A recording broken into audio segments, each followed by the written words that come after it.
स्वागत है आप लोग का हमारे YouTube चैनल में। तो आज के इस वीडियो में सिंधु घाटी सभ्यता के बारे में बहुत ही विस्तार से बताने वाले हैं। जो भी सिंधु घाटी सभ्यता से संबंधित बहुत ही महत्वपूर्ण बिंदु है उनको बहुत ही विस्तार से एक ही वीडियो में आपको बताने वाले हैं। और यदि आप जो नया वाला वैकेंसी आया है 2023 के लिए बिहार दरोगा और बिहार पुलिस कांस्टेबल उसकी तैयारी कर रहे हैं तो ये वीडियो आपके लिए बहुत इंपॉर्टेंट है। उसके अलावा जितना भी आप प्रतियोगी परीक्षाओं की तैयारी करते हैं उसके लिए भी ये सिंधु घाटी सभ्यता से संबंधित जितना भी महत्वपूर्ण बिंदु है वो बहुत बहुत इंपॉर्टेंट है। और इस वीडियो में जितना भी आपको मटेरियल बताने वाले हैं उसको आप देखेंगे तो आपको पता चलेगा कि आपको बहुत ही बेस्ट मटेरियल आपको दे रहे हैं यहाँ पे। तो चलिए हम लोग शुरू करते हैं सिंधु घाटी सभ्यता के बारे में। तो बात करते हैं कि सिंधु घाटी सभ्यता के विषय में हमें जानकारी कहाँ से मिलती है।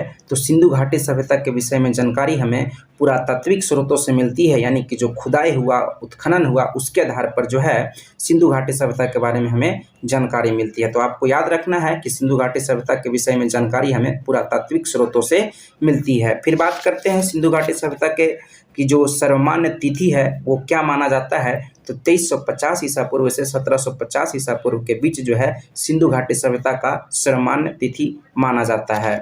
फिर है आपका कि सिंधु घाटी सभ्यता के मुख्य निवासी कौन थे। तो सिंधु घाटी सभ्यता के मुख्य निवासी जो थे वो द्रविड़ और भूमध्य सागरीय लोग थे। फिर आपको ध्यान में रखना है कि सिंधु घाटी सभ्यता की लिपि कैसी थी, बार बार पूछा जाता है, हर परीक्षाओं में पूछा जाता है। तो सिंधु घाटी सभ्यता की जो लिपि थी वो भाव चित्रात्मक थी, यानी कि वहाँ के लोग जो लिखने का कला करते थे वो लेखन कला प्रचलित नहीं था, कुछ चित्र उत्र बना दिया करते थे, फिगर बना दिया करते थे, तो उसको भाव चित्रात्मक लिपि कहा जाता है। फिर बात करते हैं सिंधु घाटी सभ्यता एक कांस्य युगीन सभ्यता थी, क्योंकि सिंधु घाटी सभ्यता में कांसे से बने हुए बर्तन का प्रयोग भारी मात्रा में किया जाता था, इसलिए सिंधु घाटी सभ्यता को कांस्य युगीन सभ्यता के नाम से भी जाना जाता है। फिर आपको ध्यान में रखना है कि मेसोपोटामिया के अभिलेख में मेलुहा शब्द का अभिप्राय जो है सिंधु घाटी सभ्यता से है ना। आपसे पूछेगा कि मेलुहा शब्द का अर्थ क्या होता है, जो कि मेसोपोटामिया के अभिलेखों में मिलता है। तो मेलुहा जो है मेसोपोटामिया के अभिलेख में सिंधु घाटी सभ्यता को कहा जाता है। तो आपको ध्यान में रखना है कि मेलुहा का मतलब क्या होता है, मेसोपोटामिया के अभिलेख में सिंधु घाटी सभ्यता होता है मेलुहा का मतलब। फिर आपको जो सिंधु घाटी सभ्यता का विस्तार है पूरे भारत और पाकिस्तान में, सिंधु घाटी सभ्यता का पूरा जो विस्तार है, फैलाव है, वो भारत और पाकिस्तान में है ना, बलूचिस्तान में भी कुछ है। ठीक है, तो आपको चारों तरफ से बताते हैं कि कहाँ कहाँ तक विस्तार है। तो हम लोग पश्चिम में बात करेंगे। सबसे पहले पश्चिम में बात करेंगे कि सिंधु घाटी सभ्यता का विस्तार जो है पश्चिम में कहाँ तक है। तो आपका एक सिंधु घाटी सभ्यता का एक स्थल है जिसका नाम है पश्चिम में सूतकांगेडोर। क्या नाम है? पश्चिम में आपका सबसे पश्चिम में सूतकांगेडोर है, जो कि आपको दासक नदी के किनारे पड़ता है और ये बलूचिस्तान में पड़ता है। पूरब में बात करते हैं कि सबसे पूरब में सिंधु घाटी सभ्यता का विस्तार कहाँ है। तो पूरब में सबसे पूर्वी जो विस्तार है सिंधु घाटी सभ्यता का वो है आपका आलमगीरपुर। कौन सा है? आलमगीरपुर आपको उत्तर प्रदेश में पड़ता है, हिंडन नदी के किनारे पड़ता है। फिर सबसे उत्तर में बात करेंगे तो सबसे उत्तर में आपका मांदा, सिंधु घाटी सभ्यता का एक स्थल है मांदा, जो सबसे उत्तर में है, चिनाब नदी के किनारे बसा हुआ है और ये जम्मू कश्मीर राज्य में है।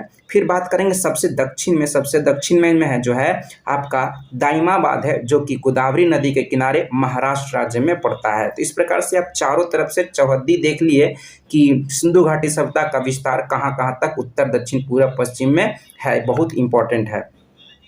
ठीक है, नेक्स्ट बात करते हैं कि सिंधु घाटी सभ्यता की सामान्य रूप से जो है 3 नामों से जाना जाता है, यानी कि सिंधु घाटी सभ्यता को जो है मुख्य रूप से 3 नामों से जाना जाता है। ठीक है, पहला आपका नाम बताते हैं, सिंधु की सभ्यता भी कहते हैं, दूसरा सिंधु घाटी की सभ्यता भी कहते हैं, या हड़प्पा सभ्यता भी कहते हैं। तो इन तीनों नामों से जो है सिंधु घाटी सभ्यता के नाम को, सिंधु सभ्यता को जाना जाता है। पहला बोले सिंधु की सभ्यता, दूसरा बोले सिंधु घाटी की सभ्यता, तीसरा बोले हड़प्पा सभ्यता। तो ये तीनों जो है नाम है सिंधु सभ्यता का। इन तीनों नामों से जो है सिंधु घाटी सभ्यता को जानते हैं। सिंधु सभ्यता को नेक्स्ट बात करेंगे, सिंधु सभ्यता को हड़प्पा सभ्यता कहकर पुकारा जाना अधिक उपयुक्त माना जाता है। कहने का मतलब सिंधु सभ्यता को हम लोग हड़प्पा सभ्यता से पुकारना ज़्यादा उपयुक्त माना जाता है, ऐसा इतिहासकारों का कहना है।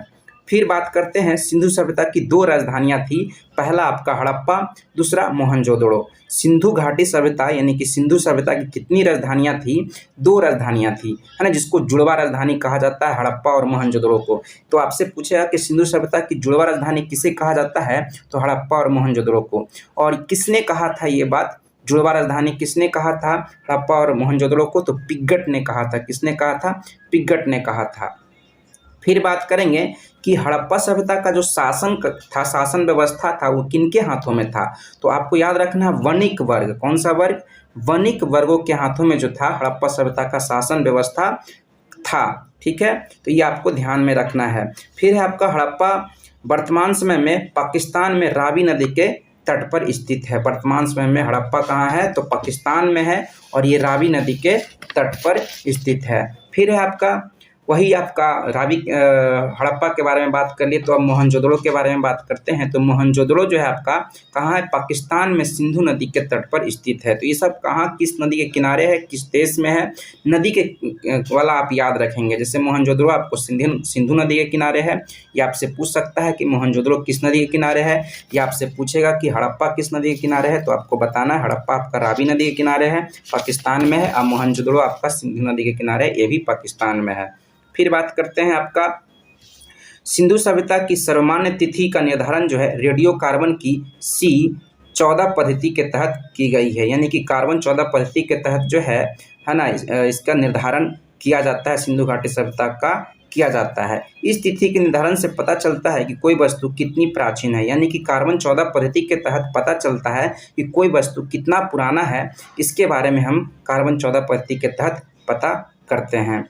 सिंधु सभ्यता आद्य ऐतिहासिक सभ्यता थी। ये बहुत इंपॉर्टेंट बात है। सिंधु सभ्यता कैसी सभ्यता थी? तो आद्य ऐतिहासिक सभ्यता थी। उसके अलावा आपको याद रखना है कांस्य युगीन सभ्यता भी थी। ठीक है, यानी कि कांसे के बर्तन का प्रयोग बहुत ज़्यादा मात्रा में किया जाता था, इसलिए कांस्य युगीन सभ्यता के नाम से भी जानते हैं। और आद्य ऐतिहासिक सभ्यता भी थी, क्योंकि इस समय के लेख जो है पढ़े नहीं गए, क्योंकि वहाँ का लेखन कला क्या था? आपका भाव चित्रात्मक था। तो भाव चित्रात्मक चित्र को कैसे पढ़ा जा सकता है ना, उसको कोई पढ़ नहीं पाया। ठीक है, तो आद्य ऐतिहासिक सभ्यता भी कहा जाता है सिंधु घाटी सभ्यता को, क्योंकि इस समय के लेख को पढ़े नहीं जा सके। फिर आपका सिंधु सभ्यता एक शहरी सभ्यता थी। शहरी सभ्यता यानी कि नगरीय सभ्यता थी। तो आपसे शहरी सभ्यता ऑप्शन में दिखे या नगरीय सभ्यता दिखे तो बात बराबर पड़ेगा, है ना। तो ये आप याद रखेंगे कि सिंधु सभ्यता एक शहरी सभ्यता थी, अर्थात नगरीय व्यवस्था थी। ठीक है, फिर आपका है सिंधु सभ्यता की प्रमुख विशेषता क्या था? वहाँ का नगर योजना था। सिंधु सभ्यता का प्रमुख विशेषता क्या था? नगर निर्माण योजना। नगर निर्माण योजना कहने का मतलब क्या था? वो एक शहर था। सिंधु घाटी सभ्यता एक शहर था, एक नगर था। तो जैसे नगर का निर्माण होता है, शहर का निर्माण होता है, वो सारी विशेषताएं सिंधु घाटी सभ्यता की विशेषता में था। फिर आपको ध्यान में रखना है कि स्वास्तिक चिन्ह जो है सिंधु घाटी सभ्यता की देन ही माना जाता है ना। स्वास्तिक चिन्ह जो है जिससे पता चलता है कि लोग वहाँ के समय उस समय क्या करते थे? सूर्य की उपासना करते थे, सूरज भगवान की पूजा किया करते थे। ठीक है, और नगर निर्माण की इस योजना के बारे में आपको बता दें, नगर निर्माण की जो योजना थी सिंधु घाटी सभ्यता में, उसको ग्रिड पद्धति के नाम से जाना जाता है। ये बात आपको याद रखना है। नगर निर्माण की योजना को किस पद्धति से नाम से जाना जाता है? तो ग्रिड पद्धति के नाम से जाना जाता है ना। ये सब ध्यान में रखना है आपको। सिंधु सभ्यता काल में प्रत्येक मकान में एक आंगन, रसोई घर, नालियाँ एवं शौचालय थे, जो कि नगरों के भवनों में, घरों में ये सब होता है। वो सारी चीज़ें सिंधु घाटी सभ्यता के घरों में हुआ करती थी। सिंधु सभ्यता के उत्खनन से दो तरह के मकान मिले हैं। एक है आपका बड़े मकान, दूसरा आपका छोटे मकान मिले हैं। बड़े मकानों में समाज के अमीर लोग रहते थे, वही छोटे मकानों में समाज के गरीब लोग रहा करते थे। फिर आपका सिंधु सभ्यता काल में नगरों की सुरक्षा हेतु उसे चारों ओर से दीवारों से घेर दिया जाता था। सुरक्षा के लिए उसे चारों ओर से दीवारों से घेर दिया जाता था, बाउंड्री कर दिया जाता था।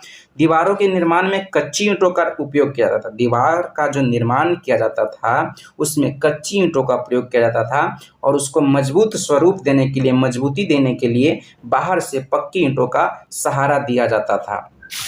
फिर है आपका सिंधु सभ्यता काल में मकान के निर्माण में पकी हुई ईंटों का प्रयोग किया जाता था। मकान के निर्माण में पकी हुई ईंटों का निर्माण किया जाता था, और चारदीवारी देने के लिए क्या कच्ची ईंटों का प्रयोग किया जाता था, और उस चारदीवारी को मजबूत स्वरूप देने के लिए पकी हुई ईंटों का प्रयोग किया जाता था, और मकान के निर्माण में हमेशा पकी हुई ईंट का प्रयोग किया जाता था।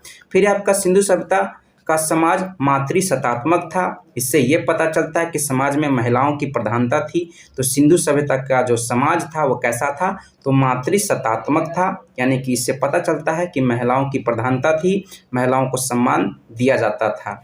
फिर आपका सिंधु सभ्यता काल के लोगों का मुख्य खाद्य पदार्थ क्या था, तो गेहूं था। पहला जो अनाज था, खाद्य पदार्थ था, वो गेहूं था। दूसरा जौ था। तो ये आपको याद रखना है, ठीक है। संधववासी जो है मिठास के लिए, मिठापन के लिए शहद का प्रयोग करते थे। किसका प्रयोग करते थे, शहद का प्रयोग करते थे। फिर आपका सिंधु सभ्यता के उत्खनन में दो तरह की मूर्तियां मिली, एक मानव की एवं दूसरी पशु पक्षियों की मूर्तियां मिली। फिर आपका मानव की जो मूर्तियां मिली वह ठोस थी। कैसी थी, ठोस थी। ठोस मतलब सॉलिड, कड़क, अंदर से भरा हुआ था, है ना, क्योंकि वे जो थे ठोस, जो मानव की मूर्तियां मिली वह बीच में भरी हुई थी। और वही पशु पक्षी का जो मूर्ति मिला वो खोखला था, खोखली थी, क्योंकि इनके बीच में खाली स्थान था, इसलिए खोखले कहलाए। फिर है आपका सिंधु सभ्यता काल के लोग धरती की पूजा करते थे, जिसे विद्वानों ने मातृ देवी का नाम दिया। उर्वरता की देवी भी कहा जाता है ना, धरती को उर्वरता की देवी कहा जाता था, ठीक है, जिसको विद्वानों ने मातृ देवी का नाम दिया। तो आपको क्लियर हुआ होगा कि सिंधु सभ्यता के लोग जो है धरती माता की पूजा किया करते थे। आज भी हम लोग क्या करते हैं, फसल काटने से पहले या घर का निर्माण करने से पहले धरती देवी का क्या करते हैं, धरती का पूजा करते हैं। उसी तरह से सिंधु घाटी सभ्यता काल में भी धरती की पूजा होता था, और विद्वानों ने इसको मातृ देवी का, इस धरती को जो है मातृ देवी का नाम दिया। फिर है आपका सिंधु सभ्यता काल के लोग भगवान शिव, नाग, अग्नि, सूर्य, नदी इत्यादि की पूजा किया करते थे। फिर है आपका सिंधु सभ्यता काल में पेड़ पौधों में सबसे अधिक पवित्र पीपल का पेड़ माना जाता था। तो आपको याद रखना है कि सिंधु घाटी सभ्यता में जो है सबसे पवित्र पेड़ जो है कौन सा माना जाता था, तो पीपल का पेड़ माना जाता था। नेक्स्ट है आपका सिंधु सभ्यता काल में पशुओं में सबसे अधिक पवित्र कुड़ वाला बैल माना जाता था। पशुओं में सिंधु घाटी सभ्यता काल में जो है पशुओं में सबसे अधिक पवित्र जो है कौन सा पशु माना जाता था, तो कुबड़ वाला बैल। फिर है आपका सिंधु सभ्यता के उत्खनन से मंदिर के प्रमाण नहीं मिले हैं, ठीक है, मंदिर का कोई भी प्रमाण सिंधु घाटी सभ्यता में नहीं मिला है। फिर है आपका सिंधु सभ्यता काल के लोगों के आर्थिक जीवन में व्यापार की प्रधानता देखी जा सकती थी, यानी कि सिंधु घाटी सभ्यता के लोग जो है व्यापार बहुत अधिक मात्रा में करते थे, ठीक है।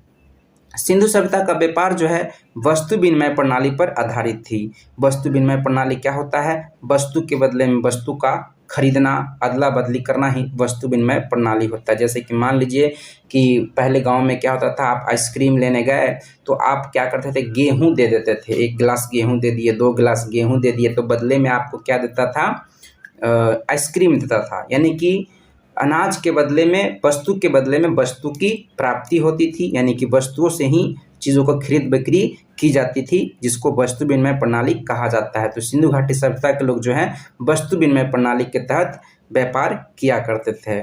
फिर आपका सिंधु सभ्यता का व्यापार जो है वस्तु विनिमय प्रणाली पर इसलिए आधारित थी क्योंकि उस समय रुपया पैसा नहीं था, इसलिए लोग वस्तु विनिमय प्रणाली का प्रयोग किया करते थे।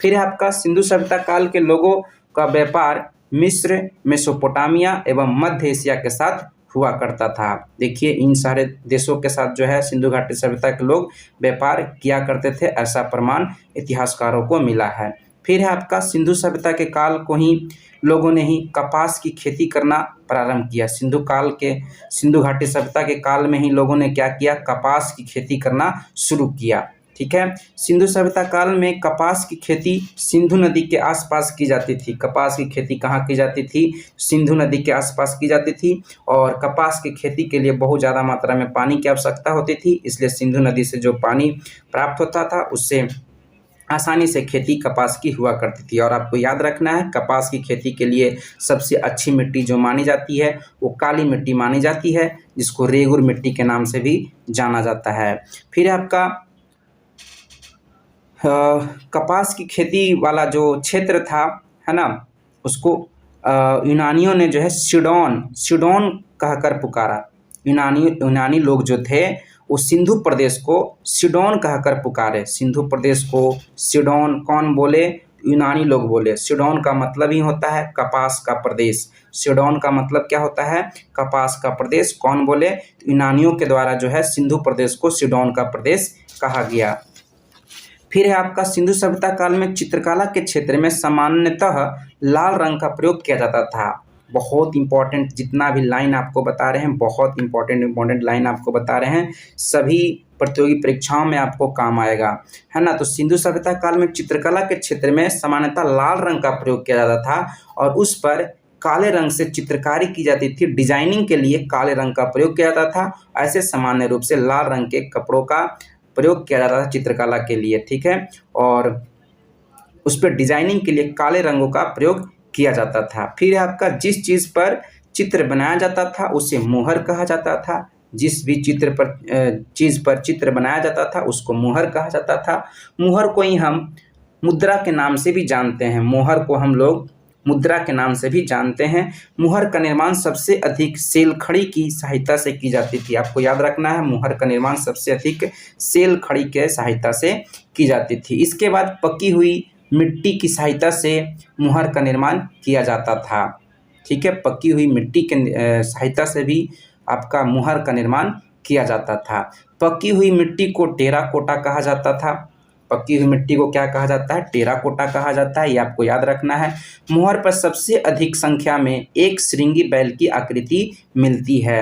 इतिहासकारों से पता चलता है, विद्वानों के द्वारा पता चलता है, विद्वानों से पता चलता है कि जो अधिक संख्या में मोहर मिले हैं उन मोहरों पर किसके एक श्रृंगी वाले जो बैल होते हैं उनका आकृति मिला है मोहरों पर।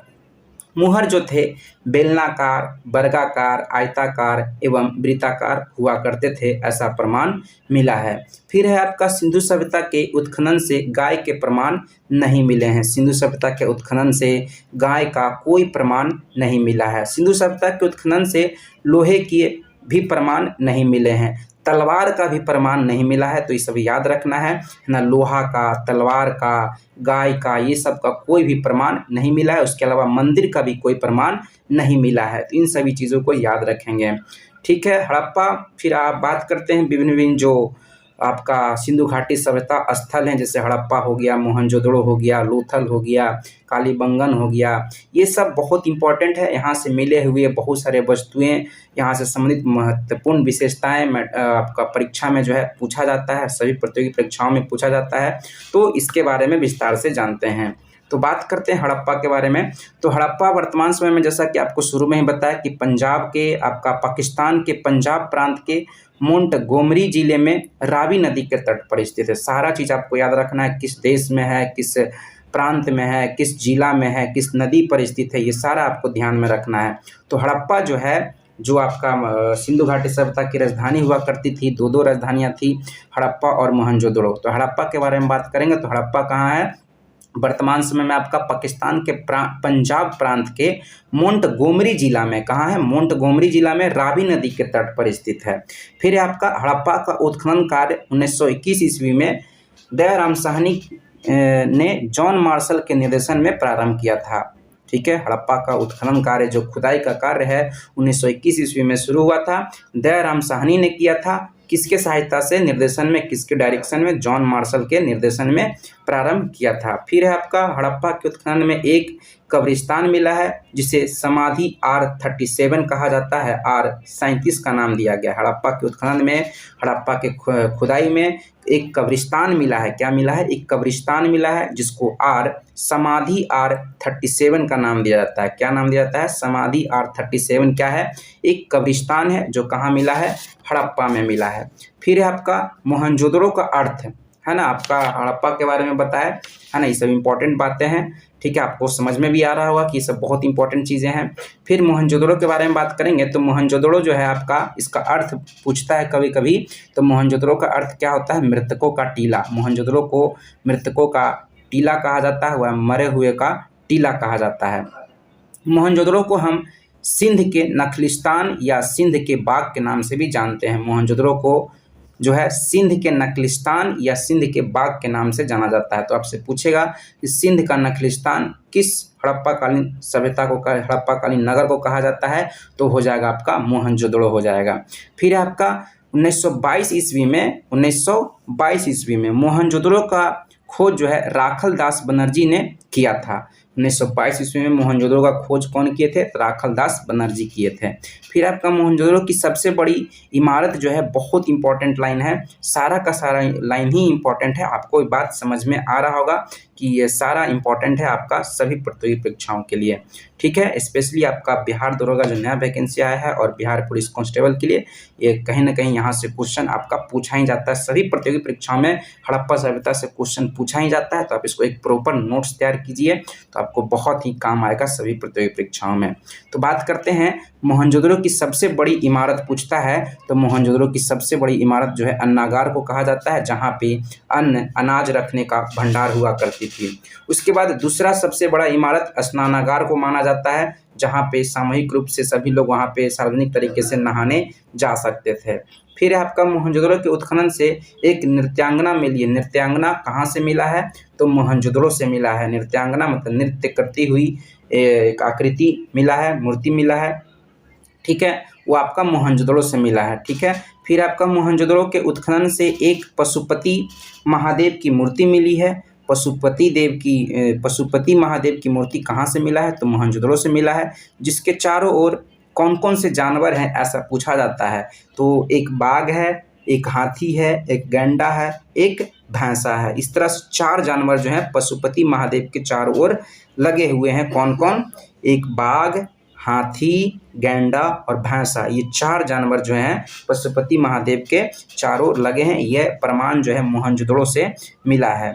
और आसन के नीचे 2 हिरन का चित्र मिलता है। और आसन के नीचे कितने हिरन का चित्र मिलता है? 2 हिरन, और हिरन भी हैं 4, एक 5 जानवर आपको मिलते हैं पशुपति महादेव के आसन पर 2 जहाँ पे बैठे हुए हैं, ठीक है, उनके चारों ओर 4 वो जानवर जो आपको बता दिए, ठीक है, आपको समझ में आ रहा होगा, ठीक है। फिर बात करते हैं चनहुदड़ो बहुत इंपॉर्टेंट है, ठीक है। चनहुदड़ो के बारे में बात करते हैं। चनहुदड़ो वर्तमान समय में पाकिस्तान के सिंध प्रांत में सिंधु नदी के तट पर स्थित है, ठीक है।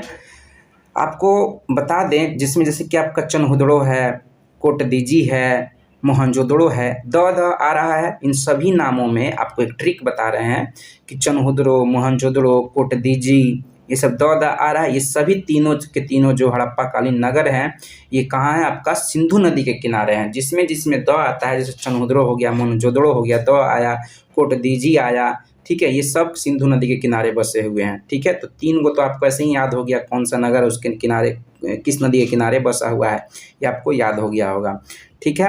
तो चनहुदड़ो के बारे में आपको पता चल ही गया कि यह सिंधु नदी के तट पर स्थित है। पंजाब पाकिस्तान के सिंध प्रांत में है। कहाँ? पाकिस्तान के सिंध प्रांत में सिंधु नदी के तट पर जो है आपका चनहुदड़ो नगर, सिंधुकालीन सभ्यता का जो नगर है वो बसा हुआ है। चनहुदड़ो के उत्खनन कार्य में जो है 1931 ईस्वी में गोपाल मजूमदार के निर्देशन में प्रारंभ हुआ था। चनहुदड़ो का जो उत्खनन है, खुदाई है, 1931 में शुरू हुआ, गोपाल मजूमदार के निर्देशन में प्रारंभ हुआ, ठीक है। तो आपसे यहाँ से पूछ सकता है कि चनहुदड़ो का उत्खनन कार्य जो है किसके निर्देशन में शुरू हुआ? तो गोपाल मजूमदार। फिर आपका चनहुदड़ो के उत्खनन से गुड़िया निर्माण के कारखाना मिले हैं। चनहुदड़ो के उत्खनन से गुड़िया निर्माण का कारखाना मिला है, ठीक है, जिसको लोग क्या कहते हैं? मनके बनाने के कारखाने के नाम से भी जानते हैं। किस नाम से जानते हैं? मनके बनाने के कारखाने के नाम से भी जानते हैं, ठीक है। तो आपसे पूछ सकता है, ठीक है, कि मनके बनाने के कारखाने जो हैं कहाँ से मिले हैं? तो आपको याद रखना है चनहुदड़ो से मिले हैं, ठीक है। चनहुदड़ो के उत्खनन से लिपस्टिक के प्रमाण भी मिले हैं, बहुत इंपॉर्टेंट है। आपसे पूछेगा कि लिपस्टिक बनाने के प्रमाण कहाँ से मिले हैं? तो चनहुदड़ो से मिले हैं, ठीक है। फिर आपका है लोथल के बारे में बात करते हैं, ठीक है। लोथल वर्तमान समय में गुजरात के अहमदाबाद, ये भारत में है, अहमदाबाद के भोगवा नदी के तट पर स्थित है ना। लोथल का बहुत बार पूछा जा चुका है कि किस नदी के किनारे बसा हुआ है था, ठीक है। तो ये आपका भोगवा नदी के किनारे, और ये वर्तमान में भारत के गुजरात राज्य के अहमदाबाद जिले में स्थित है। फिर आपका लोथल का उत्खनन काल जो है 1957 से 58 ईस्वी में माना जाता है आपका, मतलब किया गया था। माना क्या जाता है कि 1957 से 58 में इसका उत्खनन कार्य किया गया था। ठीक है, किसके निर्देशन में किया गया था? तो रंगनाथ राव के निर्देशन में जो है लोथल का उत्खनन कार्य प्रारंभ किया गया था। फिर आपका सिंधु सभ्यता काल में घर के दरवाजे जो थे पीछे की तरफ खुलते थे। सिंधु सभ्यता काल में जो है घर के दरवाजे पीछे की तरफ खुलते थे, लेकिन लोथल एक ऐसा जगह था जहां से घर के दरवाजे आगे की तरफ खुलने के प्रमाण मिलते हैं। बहुत इंपॉर्टेंट लाइन सब ये है। फिर आपका लोथल सिंधु सभ्यता कालीन बंदरगाह था। इसे हम नगर पतन के नाम से भी जानते थे। लोथल जो था आपका वो क्या था? बंदरगाह था। बंदरगाह मतलब पतन, जहाँ पे पानी वाले जो जहाज होते हैं वो आकर रुकते हैं। ठीक है, तो आपको याद रखना है कि बंदरगाह का प्रमाण कहाँ से मिला है? तो लोथल से मिला है, जिसको नगर पतन के नाम से भी जानते हैं। लोथल से ही युग्मित समाधि मिली है, जो स्त्री एवं पुरुष की है। युग्मित समाधि मतलब स्त्री और पुरुष दोनों की जो है समाधि मिलने का प्रमाण मिलता है लोथल से।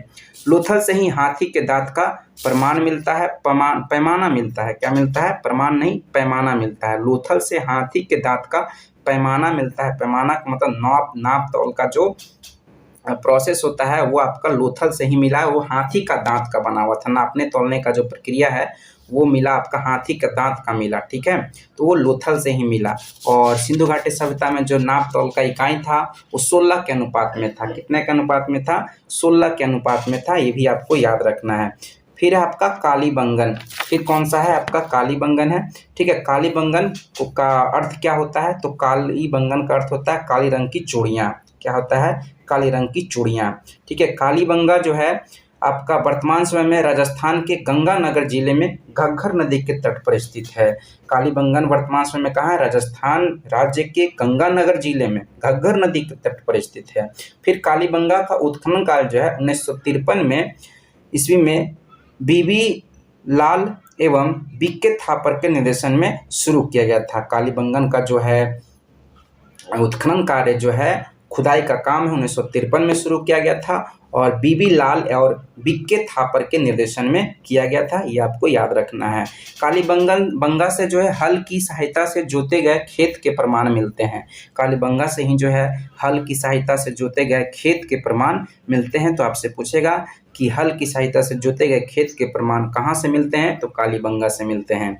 फिर है कालीबंगा से अलंकृत ईंटें प्राप्त हुई है। इसे हम नक्काशीदार ईंट के नाम से भी जानते हैं। तो आपको डिजाइनिंग किया हुआ, अलंकृत किया हुआ, नक्काशीदार किया हुआ मतलब डिजाइनिंग किया हुआ, ठीक है, ईंट उसको कहेंगे। तो आपसे पूछेगा कि नक्काशीदार ईंट का प्रमाण कहाँ से मिला है? तो कालीबंगन से मिला है, कालीबंगा से मिला है। यानी कि अलंकृत ईंटों का प्रमाण कहाँ से मिला है? तो कालीबंगा से मिला है। अब बात करते हैं बनमाली के बारे में। बनमाली भी क्या है? सिंधु घाटी सभ्यता का ही एक नगर स्थल है। ठीक है, बनमाली वर्तमान समय में हरियाणा के हिसार जिले में स्थित है। कहाँ है? बनमाली आपका हरियाणा के हिसार जिले में है। बनमाली का उत्खनन काल जो है 1973 से 74 ईस्वी में रविंद्र बिष्ट के निर्देशन में प्रारंभ किया गया था। बनमाली का उत्खनन काम जो है, उत्खनन का कार्य जो है 1973-74 में रविंद्र बिष्ट के निर्देशन में किया गया था। फिर है बनमाली में मिट्टी का बना हुआ हल जैसा खिलौना मिला है। बनमाली में जो है मिट्टी का बना हुआ हल जैसा खिलौना मिला है। तो आपसे पूछेगा कि हल जैसा खिलौना कहाँ मिला है? तो बनमाली में मिला है। फिर बात करते हैं आपका सिंधु घाटी सभ्यता का सबसे बड़ा नगर जो है, बहुत इंपॉर्टेंट है। पूरे सिंधु घाटी सभ्यता का सबसे बड़ा नगर जो है आप मोहनजोदड़ो को माना जाता है। किसको माना जाता है? मोहनजोदड़ो को माना जाता है। जिसके बारे में आपको बताया था कि सिंधु घाटी सभ्यता का ये क्या था? राजधानी हुआ करता था और हड़प्पा भी राजधानी हुआ करता था। ठीक है, तो मोहनजोदड़ो जो है सबसे बड़ा नगर माना जाता है। इस पर एक फिल्म भी बन चुका है मोहनजोदड़ो, आप लोग देखे भी होंगे। ठीक है, जबकि भारत में आपसे पूछेगा कि भारत में सिंधु घाटी सभ्यता का सबसे बड़ा स्थल कौन सा है, नगर कौन सा है? तो वो है राखीगढ़ी। राखीगढ़ी कहाँ पड़ता है? तो आपका पड़ता है हरियाणा के हिसार जिला में पड़ता है, घग्गर नदी के किनारे पड़ता है। कहाँ पड़ता है राखीगढ़ी? तो राजस्थान हरियाणा में पड़ता है, घग्गर नदी के किनारे हिसार जिला में पड़ता है। इसका खोज जो है सूरजभान के द्वारा किया गया था, 1963 में किया गया था। राखीगढ़ी का खोज। राखीगढ़ी जो है भारत का सबसे बड़ा सिंधु घाटी सभ्यता स्थल। भारत में पूछेगा तो राखीगढ़ी बताएंगे और संपूर्ण सिंधु घाटी सभ्यता के बारे में पूछेगा तो आप मोहनजोदड़ो बताएंगे। ठीक है, फिर बात करते हैं, बहुत इंपॉर्टेंट है, एक करंट अफेयर है इससे जुड़ा हुआ, सिंधु घाटी सभ्यता से जुड़ा हुआ, कि धौलावीरा भारत में सिंधु सभ्यता की पहली साइट है जिसे यूनेस्को ने 2021 में विश्व विरासत सूची में शामिल किया है। तो आपसे पूछेगा कि सिंधु घाटी सभ्यता का कौन सा स्थल है जिसको 2021 में यूनेस्को ने विश्व विरासत सूची में शामिल किया है, तो वो है आपका धौलावीरा। ठीक है, 2021 में धौलावीरा को जो है विश्व विरासत सूची में शामिल किया गया। फिर आपका है ये धौलावीरा जो है आपका गुजरात में है। कहाँ पड़ता है? गुजरात राज्य में कच्छ जिला में पड़ता है और खादिर द्वीप है। कौन सा द्वीप है? खादिर द्वीप है ना, वहाँ पड़ता है। और नदी का नाम पूछेगा तो लूनी नदी के किनारे आसपास के क्षेत्रों में पाया जाता है। इसका खोज जो है जेपी जोशी और रविंद्र बिष्ट ने किया था। किसका? धौलावीरा का खोज।